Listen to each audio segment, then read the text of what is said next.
Hello my friends, आप सभी का अपने चैनल में बहुत बहुत स्वागत है। और अडेनियम की इस समय बहुत ही अच्छी ब्लूमिंग हो रही है और लेकर आई हूँ अपने गार्डन ओवरव्यू। और कह सकते हैं विंटर गार्डन की मैंने क्या क्या तैयारी की हैं वो इस वीडियो में आपको देखने को मिलेगा, क्योंकि बहुत सारे क्वेश्चन जो मुझे आते रहते हैं वो इसी पे कि आप गार्डन व्यू ओवरव्यू नहीं दे रही हैं और साथ साथ में ये भी नहीं बता रही कि आप विंटर की तैयारियां क्या कर रही है।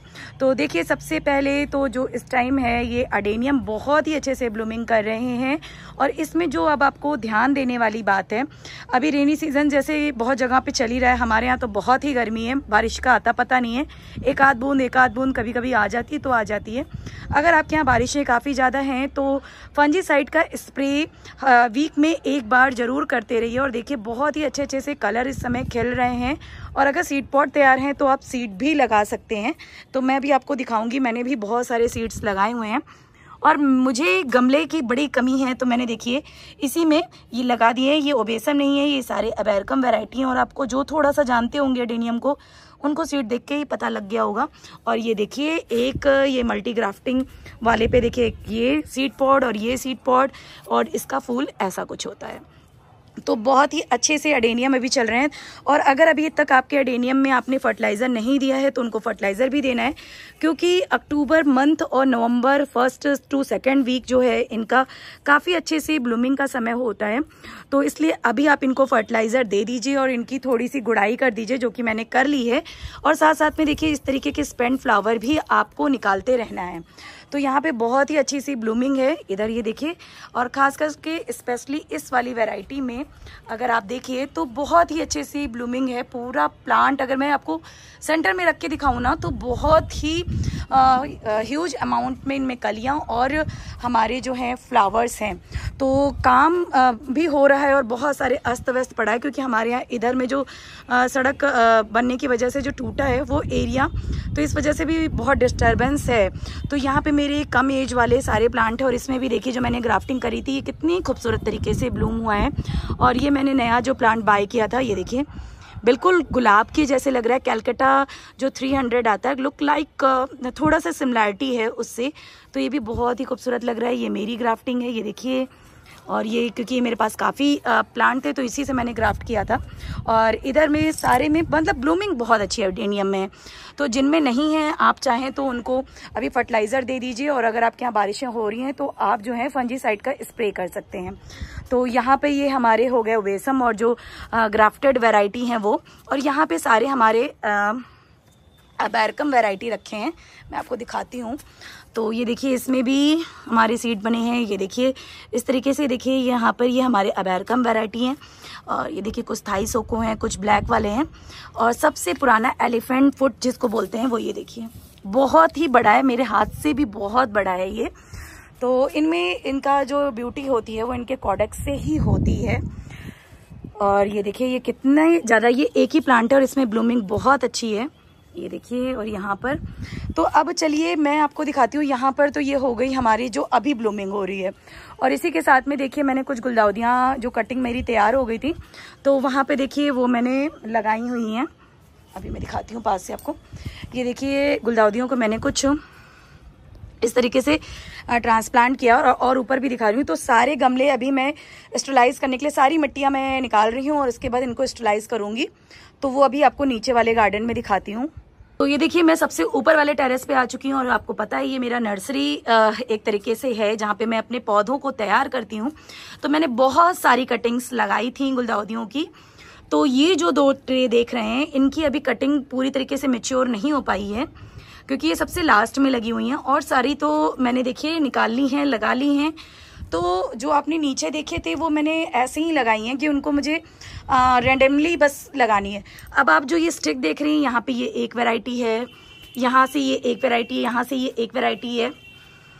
ऐसे मैंने वैरायटियों को डिस्ट्रीब्यूट किया हुआ है, लेकिन मुझे पता है वो एंड आते आते वो सारी मिस एंड मैच हो जाती हैं। तो देखिए ये यहाँ से यहाँ तक में सारी मेरी गुलदाउदियाँ लगी हैं, जो मुझे मैंने जो सोचा हुआ है वो उस तरीके से बनाने के लिए।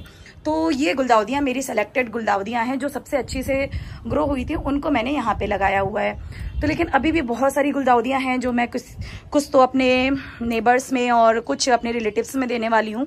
ये मेरी सारी मदर गुलदाउदियाँ हैं जिनकी अच्छे से कटिंग वगैरह कर दी है। अभी फर्टिलाइज़र तो नहीं दिया है, केवल स्प्रे के थ्रू दिया था। अभी मुझे इनमें फर्टिलाइज़र देना है। तो अब चलिए नीचे चलती हूँ और दिखाती हूँ कि क्योंकि बहुत सारे काम मैंने वहीं पे किए हैं। तो देखिए, जिस जगह का आपको इंतज़ार था उस जगह आपको लेकर आ चुकी हूँ और अभी बहुत वीराना सा पड़ा है, लेकिन एक तरीके से हम लोग एक पिंजरे में कैद हो गए हैं।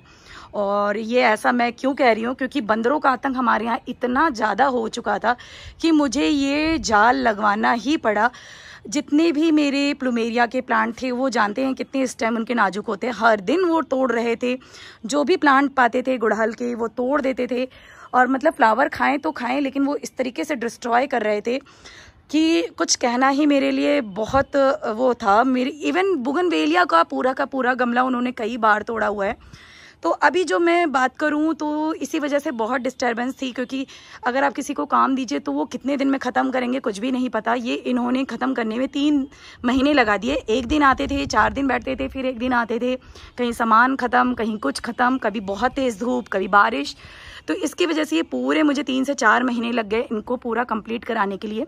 तो मैं एक आपको दिखाती हूँ। ये मेरा जो ये देख रहे हैं आप एंट्रेंस है, यहाँ से ये पूरा इस तरीके से मैंने ये कवर कराया है, और ये पूरा इस तरीके से कवर होते और यहाँ से ये लूप करके मैंने जो मेरा वो गार्डन था वो वहाँ तक गया है। तो इस तरीके से मैंने किया है। अब देखते हैं बंदरों का आतंक। मुझे पता है वैसे वो हाथ डाल के भी, अभी कल ही की बात है, वो हाथ डाल के यहाँ से भी गुड़हल का एक डोंग तोड़ चुके हैं। तो ये तो हो गई इस तरीके की बातें। अब जो तैयारी की मैंने बात की है, मैसीनेस पे बिल्कुल भी मत जाएगा, बहुत गंदगियाँ हैं, क्योंकि बस अब काम शुरू ही हो रहा है। तो यहाँ पर देखिए, यहाँ पर जो है हमने ये सारी मिट्टियाँ स्टरलाइज कराई हैं। आज ही यहाँ पे सारी गिराई थी, धूप बहुत तेज़ थी, तो सारे में खाद वगैरह मिला के मैंने इनको तैयार कर लिया है। और ये घास की कटाई अभी कराए हुए 5 से 6 ही दिन हो रहे हैं। तो ये हमने अभी घास की कटाई, ये मैं आपको पता है मैं ये खुद नहीं करती हूँ, ये मैं किसी न किसी को बुलवा के ही कराती हूँ। तो ये भी हो गई। यहाँ पर मेरे सारे जो हैं पॉट तैयार हैं, जिसमें मैं शायद गेंदे के प्लांट लगाऊंगी और गुलदाउदियाँ जो आपने अभी ऊपर देखी हैं। और यहाँ पे मेरी सारी न्यू वैरायटी के प्लूमेरिया हैं जो कि मैंने आपको शॉर्ट वीडियो में दिखाई थी। ये धीरे धीरे ब्लूम हो रही हैं। और उस वीडियो में ये कमेंट किया गया था कि आपने कहाँ से ली। तो आपको याद होगा कि आज से 1.5 साल 2 साल पहले मैं जगन्नाथपुरी गई थी, मतलब गुजरात की तरफ गई थी।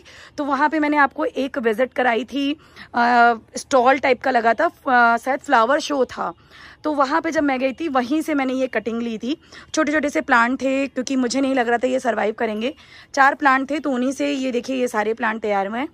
तो ये मैंने वहीं से लिए थे। तो अगर आप कोई गुजरात के पास में हैं तो मैंने शायद वीडियो में उनका नाम भी शो किया था, आप जाके वहाँ से देख सकते हैं अगर गुजरात से आप हैं तो। अहमदाबाद में फ्लावर शो लगा था, जी हाँ याद आ गया, अहमदाबाद में फ्लावर शो लगा था। और वहाँ पे मैंने शायद, तो वो गुजराती में लिखा हुआ था, मुझे नाम नहीं याद है। अगर आप देखेंगे तो वो आपको वहाँ पर नाम दिख जाएगा, अगर वो मेरी पुरानी वीडियो देखेंगे आप तो बहुत सारे इस बार तो गर्मियों में मेरे क्लाइंचों का बहुत बुरा हाल हुआ ये सारे डिस्टर्बेंस में। तो जो एक हैं उनकी मैंने बस कटिंग लगाई हैं। और यहाँ पे मैंने बुगनवेलिया को सेट किया हुआ है, और बस अभी थोड़ा ही सेटिंग कर पाई हूँ। तो यहाँ पे ये सारी रो मैंने बुगनवेलिया की लगाई है, इधर सारी रेन लिली लगा दी है। और मैं तो इस बार आपको रेन लिली की ब्लूमिंग भी नहीं दिखा पाई, बहुत अच्छे से इन्होंने ब्लूमिंग किया था। ये क्या नाम लिली जो है, ये काफ़ी इनके गमले मैंने आपको दिखाया था जब शायद तो मार्च अप्रैल में जब दिखाया था, तो गमले पूरे भर गए थे। तो मैंने इनको रिपोर्ट किया है, और बहुत सारे प्लांट मैंने इनके बहुत जगह पे लगाए हैं, वो आने वाली वीडियो में आपको दिखते रहेंगे। तो ये फिर से गमले इनके भर गए, और ये मैंने पूरी भरी गर्मी में की है। ये मैं बता दूं शायद मई या जून के महीने में मैंने की है, लेकिन ये जो करते रहते हैं उन्हीं के लिए ठीक है। मैं सबको नहीं कहूँगी कि मई जून में सभी लोग रिपोर्ट कर सकते हैं, लेकिन ये थोड़ा हार्डी प्लांट है तो चल गया। तो इस तरीके से ये है। और सारी तैयारियों में मैंने जो तैयारियां की हैं वो मैंने बीज मंगा लिए हैं। किसी ने ये भी कमेंट किया था कि मैंने बीज मंगा लिए हैं। अभी हमारे यहाँ बहुत गर्मी है तो क्या बीज लगा सकते हैं? जी नहीं, मेरे यहाँ भी बहुत गर्मी है, नॉर्थ इंडिया में बहुत ज़्यादा गर्मी हो रही है, तो इसलिए अभी हम तो बीज नहीं लगाने वाले हैं। हम अक्टूबर तक का इंतज़ार करेंगे।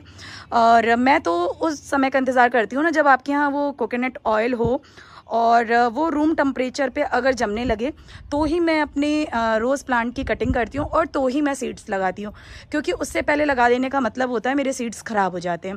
तो ये मेरा खुद का एक्सपीरियंस है कि मैं तभी करती हूँ। और अभी बहुत सारे काम मुझे बाकी हैं। और इधर देखिए सारी तरफ आपको बस इसी तरीके से मिलेगा। ये देखिए अभी गुड़हल में मुझे फर्टिलाइज़र भी देना है, क्योंकि इतनी काम में मैंने ये भी नहीं किया। देख रहे हैं येलो लीव्स हो चुकी हैं, तो मुझे इस पे NPK और एप्सम सॉल्ट का फर्टिलाइज़र देना है। तो बस फ्रेंड्स यही एक जो था दिखाना है। अभी पीछे में बहुत सारा है जहाँ पे मैं वो काम करने वाली हूँ। कल मॉर्निंग का जो काम होगा हमारा वो होने वाला है। फिर से मट्टियों को मुझे फैलाना है, और ये देखिए और कुछ, चलिए ये भी दिखाई देती हूँ। मट्टियों को मुझे यहाँ पे फिर से फैलाना है और उनको स्टरलाइज करना। और मेरी गमलों में ओफो मैं क्या बताऊँ, तुलसा जी इतनी ज़्यादा हैं कि मैं क्या बताऊँ। मतलब कम से कम 20-25 गमले तो आप देख लीजिए। तुलसा जी का पूरा जंगल है। अगर मैं इनको ऐसे ही रखती हूँ तो मेरे पास गमलों की कमी हो जाएगी और रखने की भी कमी हो जाएगी। तो इसलिए मुझे इनका गमला हटाना पड़ेगा। तुलसी जी मैं सुखाकर मंदिर में यूज़ करूँगी। और ये देखिए जो ऊपर था, मैंने बताया था आपको क्या होगा आपके लिए, तो ये मैंने यहाँ पे बीच सेंटर में रखा है। अब देखिए यहाँ पे कैसे मैं करती हूँ। गमले मैंने फिर से तैयार कर दिए क्योंकि मुझे गुलदाउदियाँ लगानी हैं। तो ये सब बस अभी मैं क्या बोलूँ, बस ठीक है, बस ऐसे ही बस मैं काम टाइमली कंप्लीट कर लूँ, ये मेरे लिए बहुत बड़ा टास्क है। तो इनकी अभी मुझे थोड़ी सी मैंने ट्रिमिंग करी है और अभी मुझे थोड़ी सी करनी बाकी है। देखिए उधर से मैंने कर लिए, देखिए थोड़ा सा दिया था, और इधर का तब तक जब तक काट रही थी तब तक कैंची ख़राब हो गई थी। तो बस फ्रेंड्स यही है। और आप भी समझ सकते हैं कि विंटर की तैयारियों में ऐसे ही नहीं हो जाते, इतने सारे फूल नहीं खिल जाते, क्योंकि उसके लिए हमारी 4 से 5 महीने की जो मेहनत होती है ना, वो ही रंग लाती है। अब ये देखिए एक मट्टी वहाँ पर पड़ी हुई है, और ये काम मैं अकेले नहीं करती हूँ। या आप ये सोचिए कि मैं कोई ऐसी हूँ कि अकेले कर लेती हूँ, ऐसा नहीं है। मैं कुछ ना कुछ स्टाफ को बुलाती हूँ, जो मजदूर भाई मिलते हैं ना, उनके साथ में मिलके मैं ये काम करती हूँ। तो होप फ्रेंड आपको आपके क्वेश्चन का आंसर मिल गया होगा। आशा करती हूँ कि हमारा विंटर गार्डन हर बार की तरह बहुत ही खूबसूरत होगा। इसी आशा के साथ में सबसे ले रही हूँ विदा। नेक्स्ट टॉपिक पे फिर मिलूंगी। Okay my friends, bye bye, happy gardening and be safe.